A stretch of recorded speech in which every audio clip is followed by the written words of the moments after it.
Bonjour à tous et à toutes, j'espère que vous allez bien et bienvenue aujourd'hui pour une nouvelle vidéo.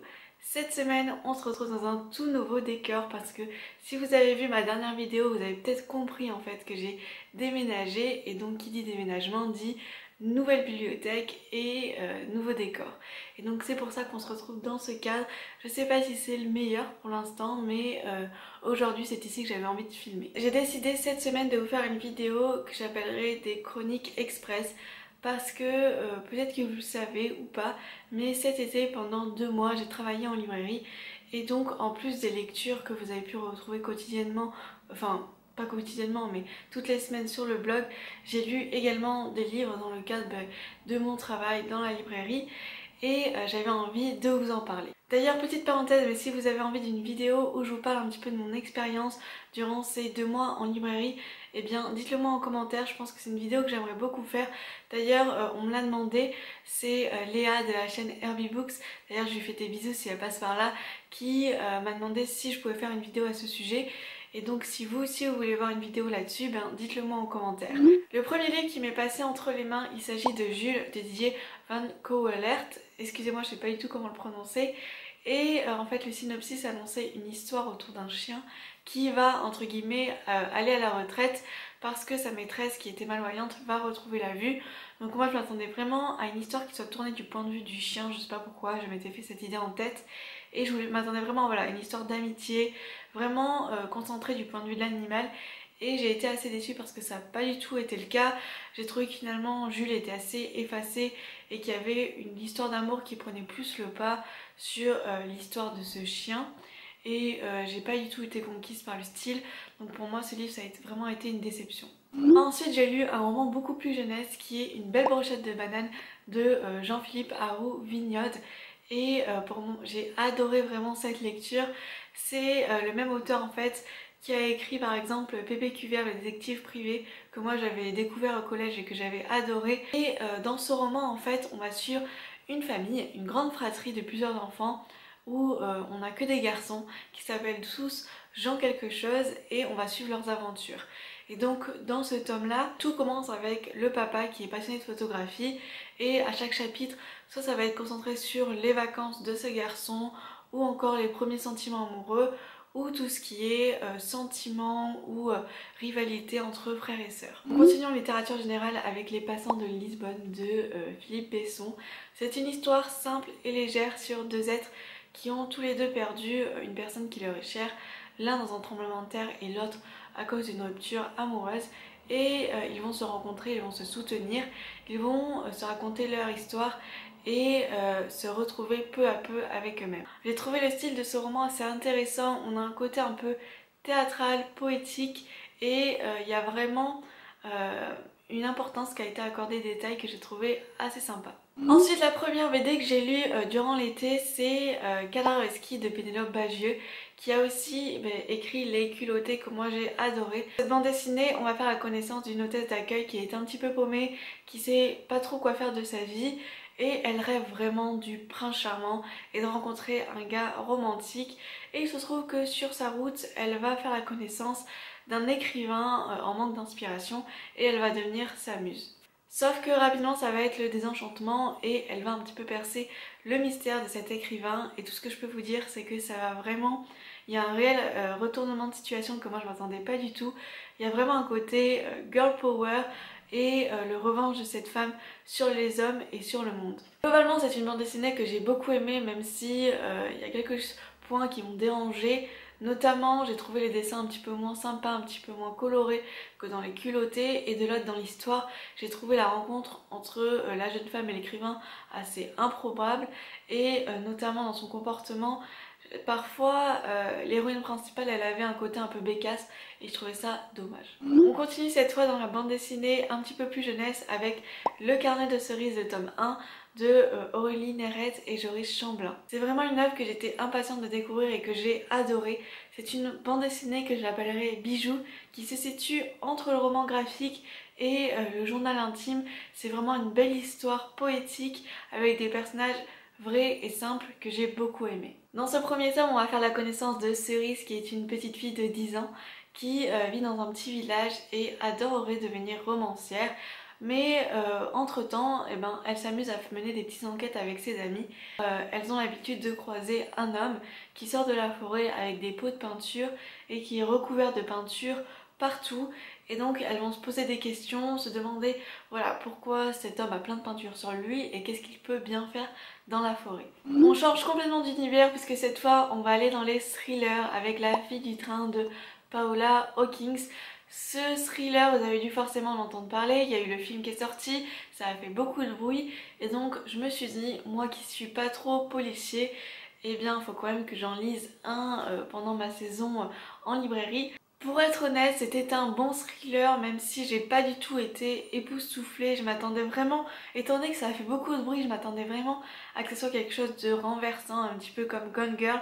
Et ce qui m'a surtout dérangée dans cette histoire, c'est que c'était assez mou, assez lent. On a une jeune femme qui rentre dans une routine, qui a l'habitude de prendre le train. Et je trouvais que l'histoire était plus concentrée sur cette héroïne, sur ses problèmes d'alcoolisme, que sur l'histoire, l'enquête en elle-même. Donc après La fille du train qui m'avait un petit peu déçue, j'avais vraiment envie d'avoir un autre roman policier. C'est pour ça qu'ensuite je me suis lancée dans Cette nuit-là de Leawood Barclay. Pour faire simple, c'est l'histoire d'une adolescente qui un soir rentre chez elle et le lendemain, ses parents et son petit frère ont disparu. Des années plus tard, elle a grandi et elle va revenir dans sa maison de famille avec son mari et sa petite fille. Et donc surtout son mari va mener l'enquête pour découvrir ce qu'il a pu bien arriver cette nuit-là et qu'est-ce qu'il a pu bien advenir de sa famille. C'est un thriller que j'ai trouvé bien ficelé, on a de l'action, des rebondissements, et pour être honnête, j'ai pas du tout deviné le dénouement de cette histoire. Ensuite je me suis replongée dans une bande dessinée jeunesse avec Les Colombes du Roi Soleil, le tome 3, Rebelle, inspiré de l'histoire de Marie Desplat-Duc, et je crois que le dessinateur c'est Roger Stenter. Dans cette bande dessinée, on va faire la connaissance de Charlotte qui vit dans une riche famille protestante qui va être forcée de se convertir à cause de l'armée du roi et de se marier à un noble catholique, sauf qu'elle va décider de s'enfuir et de se réfugier à Versailles. Et ensuite, pour sauver l'homme qu'elle aime, elle va s'embarquer dans une aventure autour du monde. Ce que j'ai bien aimé dans cette histoire, ça va être les références historiques. On va voir un petit peu comment se déroule le mode de vie à Versailles, toutes les extravagances, notamment en termes de fêtes. Par contre, ce qui m'a déçue, c'est que même si la bande dessinée s'appelle Rebelle, j'ai pas du tout trouvé l'héroïne principale très indépendante, très forte comme personnage, parce que à chaque fois qu'elle était dans une mauvaise passe, elle était toujours sauvée par quelqu'un ou protégée, et la plupart du temps c'était par un homme. Je trouvais ça vraiment dommage, il n'y avait pas vraiment ce caractère très indépendant que j'avais envie de voir. Et le seul personnage en fait qui incarnait cela, c'était une femme un petit peu plus âgée, mais qui était un personnage secondaire, et donc on l'a vu beaucoup moins dans la bande dessinée. Ensuite on retourne en littérature générale puisque j'ai lu Petit Pays de Gaël Faye, qui a reçu de nombreux prix et qui est sorti assez récemment en poche, où en fait on va avoir l'histoire d'un jeune homme, d'un trentenaire si je me trompe pas, qui va un petit peu se souvenir de son enfance en Afrique. Notamment c'est en Burundi dans les années 1990. Ce que j'ai beaucoup aimé dans ce roman, c'est que dans un premier temps on va voir vraiment cette illustration de cette enfance dite parfaite avec les copains, les bons souvenirs, et où il va mener en fait une vie vraiment hyper agréable, idéale, naïve d'un enfant comme les autres, qui peu à peu ensuite va être perturbé par voilà, une guerre entre deux populations. On va vraiment avoir un cocon familial, un cocon voilà, de vie qui va être fracturé à cause de la guerre et la barbarie. On continue cette fois avec une autre bande dessinée de Cédric Mayenne et Lucie Mazel. Dans cette bande dessinée, tout commence avec une histoire d'amour qui voit le jour en été 1947, et on va suivre Olympe, une jeune femme qui veut vraiment être une femme indépendante. Elle veut un mariage d'amour, elle crée des pantalons et elle rêve d'escalader le Mont Blanc comme sa mère et sa grand-mère ont pu le faire avant elle. L'héroïne principale, je l'ai énormément appréciée pour sa force, pour son côté féministe. J'ai beaucoup aimé cette histoire d'amour que j'ai trouvée très touchante, très émouvante, qui malgré les drames, il y a vraiment une force en fait dans ce couple, notamment dans cet époux prêt à tout. C'est une bande dessinée que j'ai trouvée d'une grande beauté, d'une grande force, à la fois pour son intrigue, mais aussi pour ses dessins qui sont juste magnifiques. On a de superbes dessins de montagne, donc je ne peux que vous la conseiller.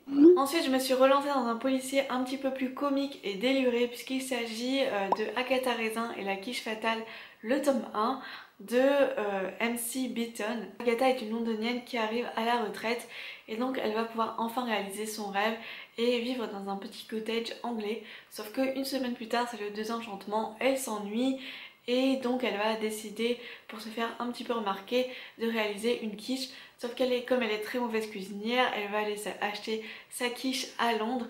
Malheureusement pour elle, elle ne va pas gagner. Mais le lendemain, il va y avoir un événement assez inattendu puisque l'un des habitants du village va finir empoisonné à cause de sa quiche. Vous l'aurez compris, c'est donc des œuvres qui parodient un petit peu les romans d'Agatha Christie. À la fois, on va suivre le quotidien assez farfelu et extravagant de cette femme qui a vraiment un côté déluré, et de l'autre, on va suivre son enquête. Donc c'est assez sympa parce qu'on a à la fois une enquête et un brin d'humour, d'extravagance. Le dénouement ne m'a pas réellement surprise, mais c'est vraiment une enquête que j'ai trouvée hyper sympa à suivre. Et enfin le dernier roman que j'ai lu, il s'agit des Furies de Laurent Groff. Ce que je trouvais intéressant, c'est que les synopsis nous annonçaient qu'on allait avoir l'histoire d'un couple où on allait suivre les deux points de vue de ce couple et que on allait voir un petit peu la différence, la manière dont chacun d'eux percevait leur histoire d'amour et leur relation. Globalement, ça a été une lecture assez intéressante, même si j'ai trouvé qu'il y avait des longueurs, même si finalement j'ai pas été aussi surprise que ça. Je m'attendais vraiment à quelque chose de surprenant en termes de changement de point de vue, mais en tout cas voilà, je m'attendais à ce qu'il y ait un contraste un petit peu plus saisissant et inédit dans l'illustration de ce couple, et ça n'a pas du tout été le cas. Voilà, cette vidéo est terminée, j'espère que ça n'a pas du tout été trop long, mais voilà les livres que j'ai pu lire durant ma saison en librairie. J'espère que ça vous a plu, que ça vous a donné des idées de lecture. Sur ce, je vous souhaite de très bonnes lectures et je vous dis à la semaine prochaine pour de nouvelles vidéos. Bye!